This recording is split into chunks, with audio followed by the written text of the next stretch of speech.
Hey members, Atomu here. I'm the founder and the director of Sunshine Coast Golf Centre. Just wanted to quickly do a video. You may find some frustrations and whatnot when it comes to practicing and trying to improve.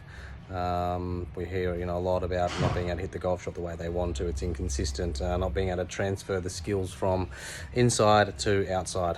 So I thought I'd do a quick little video to help with this. I guess like anything, if I can relate this to life, if we get too caught up in the moment and in what we are doing and trying to fine tune everything that we do day to day, man, it becomes super frustrating.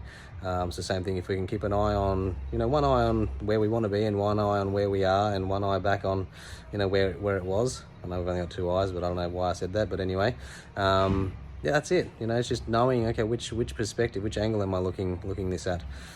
So before we start anything, we've got to make sure that we have a clear objective or an outcome that we're trying to get to. Here's the whole lot. And as you guys can see here, the word smart. You guys would have come across this. You guys are all professionals in your own industry.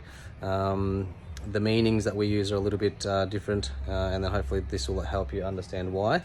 A lot of the times when it comes to the specific goals, we like to call it sensory. So we want to get some kind of feeling about what this goal actually is not just a thing. So a lot of times fixing slices or becoming more consistent with the hitting the golf ball, that kind of stuff isn't really the true goal of the outcome. If we make that a goal or an outcome, even once we achieve it, we're not satisfied with it. So what I've done here is, we just call them hurdles. So think of it this way: once you've solved whatever the hurdle is in front of you, where are you hoping your golf game to be?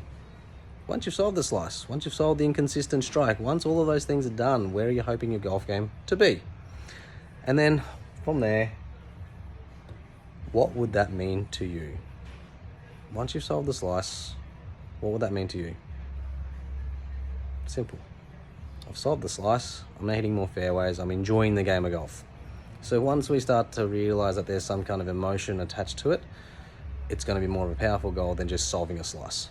Yeah, because solving a slice realistically takes one or two swings and you're done. That's not the reason why you're here. The reason is you want to solve the slice so you don't look like an idiot on the golf course or with your playing partners, and you can enjoy a game of golf. That's it. Next one, M. Measurable is known, but we call them milestones. This game is extremely difficult. We need to be aware of all the different milestones that we need to tick. Once we've ticked them, we got to celebrate, whatever it is. So for example, a milestone is listing all of the obstacles that are in the way, listing all of the mini outcomes that you need and you want to be able to get there.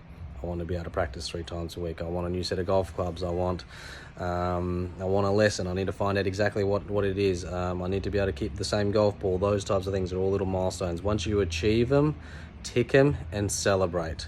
Super important. A. Achievable. For us, accountable. We like to think this is the how-to part.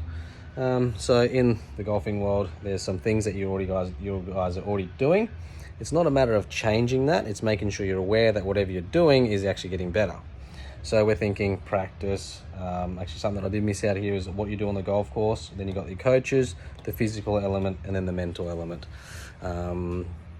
They are the things that we have control over. If I've got control over it, I can be held accountable for them.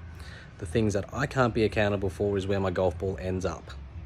Ben Hogan's saying golf is the closest game to life because we get good breaks with bad golf shots and we get bad breaks with good golf shots.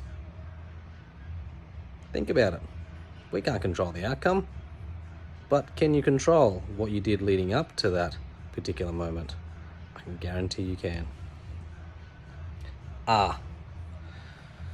Realistic. We like to put unrealistic in there.